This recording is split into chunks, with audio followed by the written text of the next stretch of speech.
नमस्कार साथियों।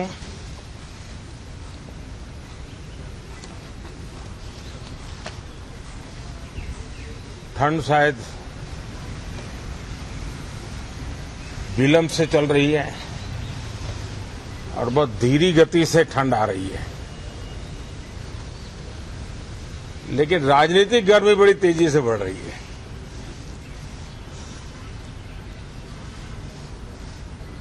कल ही 4 राज्यों के चुनाव नतीजे आए हैं। बहुत ही उत्साहवर्धक परिणाम है। ये उनके लिए उत्साहवर्धक है जो देश के सामान्य मानवी के कल्याण के लिए कमिटेड है, जो देश के उज्जवल भविष्य के लिए समर्पित है,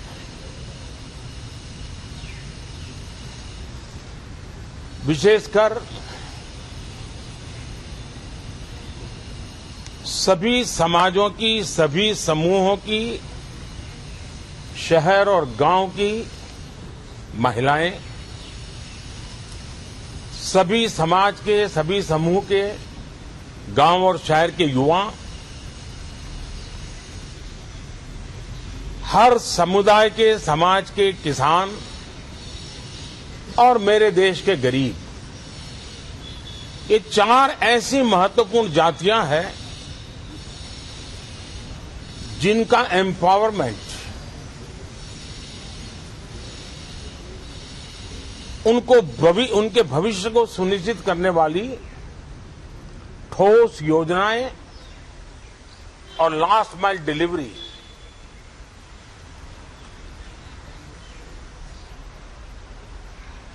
इन उसूलों को लेकर के जो चलते हैं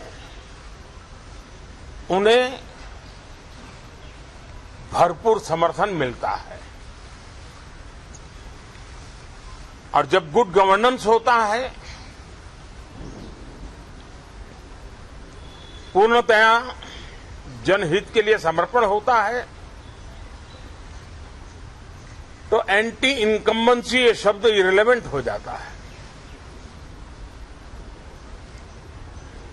और हम लगातार ये देख रहे हैं, कोई इसको प्रो इनकम्बेंसी कहे,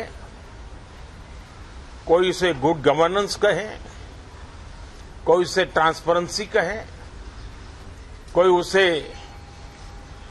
राष्ट्रहित की, जनहित की ठोस योजनाएं कहे, लेकिन ये लगातार अनुभव आ रहा है। और इतने उत्तम जनादेश के बाद आज हम संसद के इस नए मंदिर में मिल रहे हैं। इस संसद भवन के नए परिसर का उद्घाटन हुआ, तब तो एक छोटा सा सत्र था, ऐतिहासिक निर्णय हुआ था, लेकिन इस बार लंबे समय तक इस सदन में कार्य करने का अवसर मिलेगा। नया सदन है, छोटी मोटी अभी भी शायद व्यवस्थाओं में कुछ कमियां महसूस हो सकती हैं। जब लगातार काम चलेगा, सांसदों और विजिटर्स को भी, मीडिया के लोगों को भी ध्यान में आएगा कि इसको जरा अगर ठीक कर लिया जाए तो अच्छा होगा। और मुझे विश्वास है कि आदरणीय उपराष्ट्रपति जी और आदरणीय स्पीकर महोदय के नेतृत्व में उन चीजों की तरफ पूरी तरह निगरानी है। और आपसे भी मैं कहूंगा, कोई चीज ऐसी छोटी मोटी आपके ध्यान में आए तो जरूर आप ध्यान आकर्षित करना, क्योंकि ये चीजें जब बनती हैं तो आवश्यकता के अनुसार बदलाव की भी जरूरत होती है। देश ने नकारात्मकता को नकारा है। मैं लगातार सत्र के प्रारंभ में विपक्ष के साथियों के साथ हमारा विचार विमर्श होता है, हमारी मेन टीम उनसे चर्चा करती है। मिलकर के भी सबके सहयोग के लिए हम हमेशा प्रार्थना करते हैं, आग्रह करते हैं। इस बार भी इस प्रकार की सारी प्रक्रियाएं कर ली गई हैं और आपके माध्यम से भी मैं सार्वजनिक रूप से हमेशा हमारे सभी सांसदों से आग्रह करता हूं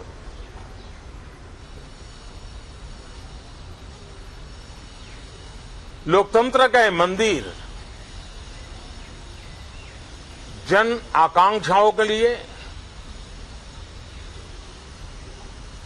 विकसित भारत की नींव को अधिक मजबूत बनाने के लिए बहुत महत्वपूर्ण मंच है। मैं सभी माननीय सांसदों से आग्रह कर रहा हूं कि वो ज्यादा से ज्यादा तैयारी करके आएं, सदन में जो भी बिल रखे जाए उस पर गहन चर्चा हो, उत्तम से उत्तम सुझाव आए और उन सुझावों के द्वारा, क्योंकि जब एक सांसद सुझाव देता है तो जमीनी अनुभव का उसमें बहुत ही उत्तम तत्व होता है, लेकिन अगर चर्चा ही नहीं होती है तो देश उससे मिस करता है उन चीजों को। और इसलिए मैं फिर से आग्रह करता हूं और अगर मैं वर्तमान चुनाव नतीजों के आधार पर कहूं तो जो विपक्ष में बैठे हुए साथी हैं ये उनके लिए गोल्डन अपॉर्चुनिटी है। इस सत्र में पराजय का गुस्सा निकालने की योजना बनाने के बजाय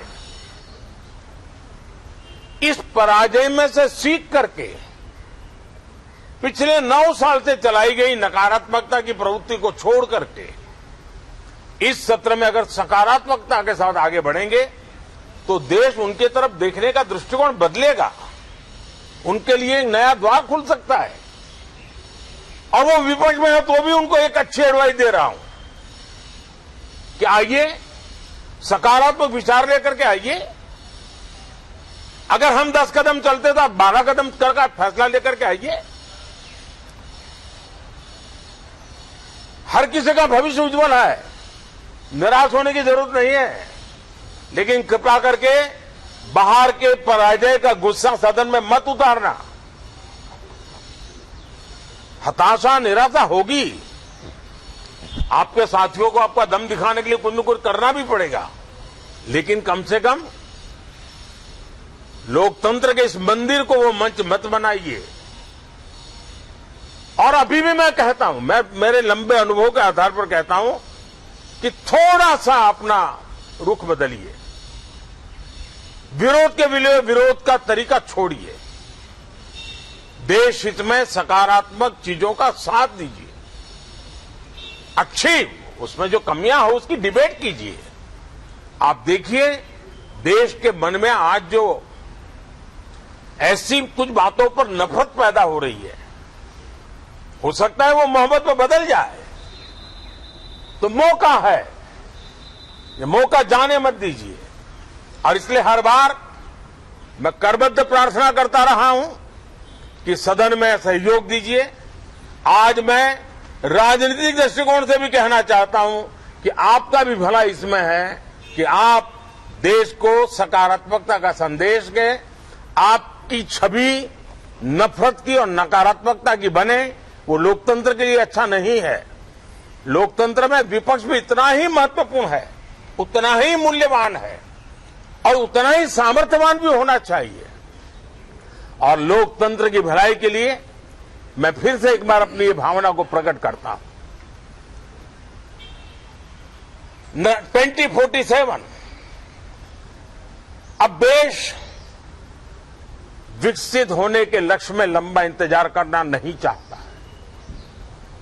समाज के हर वर्ग में यह भाव पैदा हुआ है कि बस आगे बढ़ना है। इस भावना को हमारे सभी माननीय सांसद आदर करते हुए सदन को उस मजबूती से आगे बढ़ाएं, यही मेरी उनसे प्रार्थना है। आप सबको भी साथियों मेरी बहुत बहुत शुभकामनाएं हैं। बहुत बहुत धन्यवाद।